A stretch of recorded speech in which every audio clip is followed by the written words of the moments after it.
ડાંગ જિલ્લાના સાપુતારા નજીકના માલેગાંવમાં એક અણધાર્યો વિવાદ સામે આવ્યો હતો। ગામની એકલવ્ય મોડલ સ્કૂલ દ્વારા શાળાની સુરક્ષા માટે પ્રોટેક્શન વોલ બનાવવાની શરૂઆત થતાં સ્થાનિક રહેવાસીઓમાં તીવ્ર રોષ ફેલાયો હતો અને તેઓએ બાંધકામનો ઉગ્ર વિરોધ કર્યો હતો। ગામ લોકોના જણાવ્યા મુજબ જે જમીન પર પ્રોટેક્શન વોલ ઊભી કરવામાં આવી રહી છે તે વર્ષોથી ગામતળની માલિકીની છે। આ જગ્યાનો ઉપયોગ પેઢીઓથી ગામમાં યોજાતા લગ્ન જેવા શુભ પ્રસંગો તેમજ અંતિમ વિધિ અને ધાર્મિક કાર્યક્રમો માટે થતો આવ્યો છે। તેમના પૂર્વજો પણ અહીં જ વિવિધ ધાર્મિક વિધિઓ અને સામાજિક કાર્યો કરતા હતા।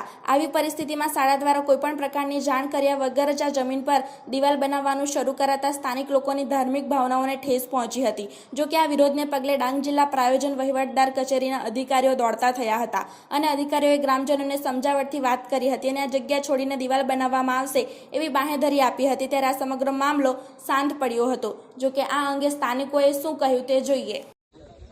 મારું નામ દિનેશભાઈ દેવાજીભાઈ ભોએ।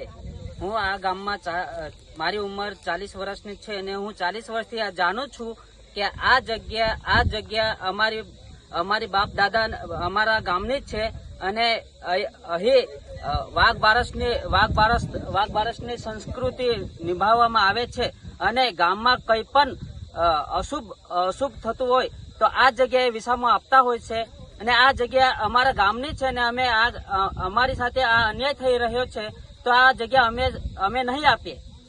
આદિવાસી એકતા જિંદાબાદ, આદિવાસી એકતા જિંદાબાદ। કાશીરામભાઈ સોમાભાઈ ઠાકરે છે। હું માલે ગામનો છું અને મારી ઉંમર 62 વર્ષ થયેલી છે। તો આ જગ્યા પર અમે વાઘ બારસના દિવસે બધા ગામોના ગાય અને બળદો ભેગા કરીને અમારી આદિવાસી રીતિ રિવાજ પ્રમાણે સંસ્કૃતિ પૂજન કરીએ છીએ। એ જમીન અમના એકલવ્ય મોડલ વાળા લેવા માંગતા છે તો એ જમીન અમે નહીં આપીએ।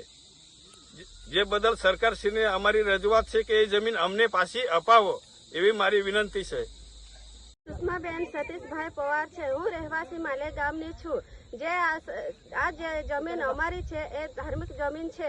અહીંયા જે સંસ્કૃતિક કાર્યક્રમ કરવામાં આવે છે, અહીંયા જે કંઈ ગાયો વારસ કરવામાં આવે છે એ સ્થળ અમારા છે।